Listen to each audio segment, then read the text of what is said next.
Hello, my garden friends. This is Jersey Shore Lisa from MyNJGarden.com.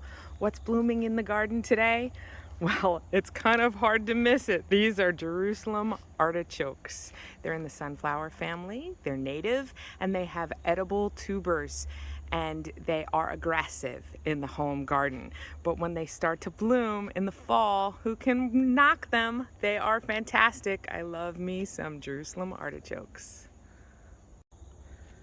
This is the rain garden, and though it's not blooming right now, the berries that come after the flowers are just outstanding. This is called American Beauty Berry, and the berries are just this beautiful purple fuchsia color, and the birds like them. They are edible for humans, but they're not delicious. You can find some recipes online for things like beauty berry jam, but I just prefer to leave them in the yard.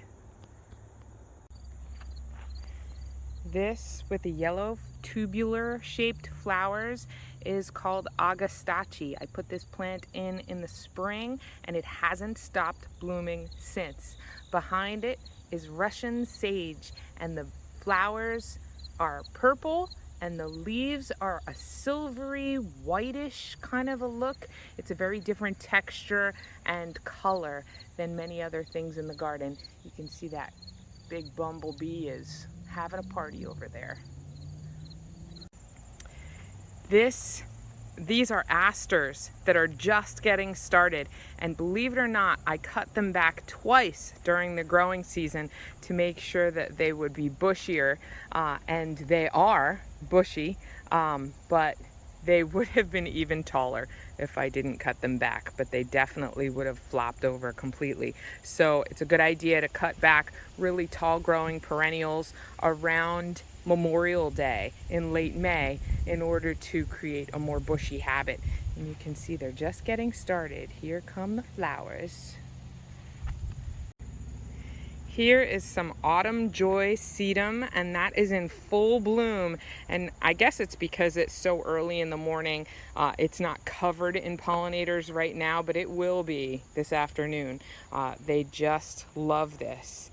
And then behind it, you can see some early sunflower, and that's been blooming for quite a while.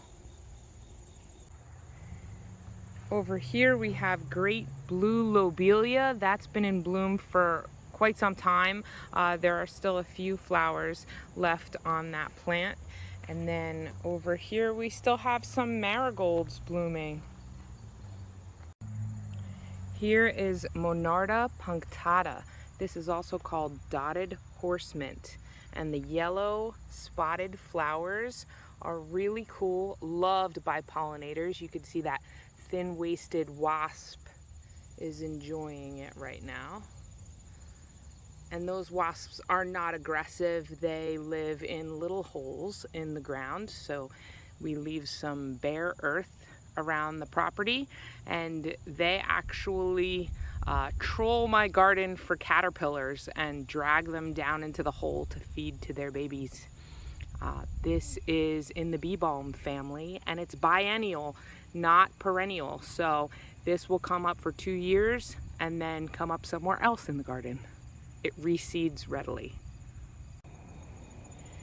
This solidago or goldenrod is coming up and leaning over into the path, and I would really like to walk through here, but the goldenrod is too outstanding to cut it down yet, so I'm going to wait until it's done blooming before I cut it back. But this is goldenrod. This beautiful little wildflower that came up all on its own behind my bean trellis is called white snake root. The pollinators love it, but I'm definitely pulling it out after it flowers because I don't want it to really spread. This white snake root is very toxic to all animals that eat it. And if a lactating animal like a cow were to eat it and humans would drink the milk, the toxicity would be passed through that. So in the past, in years gone by, it was called milk sickness, and it could make people very sick if they drank milk that came from a cow that ate snake root.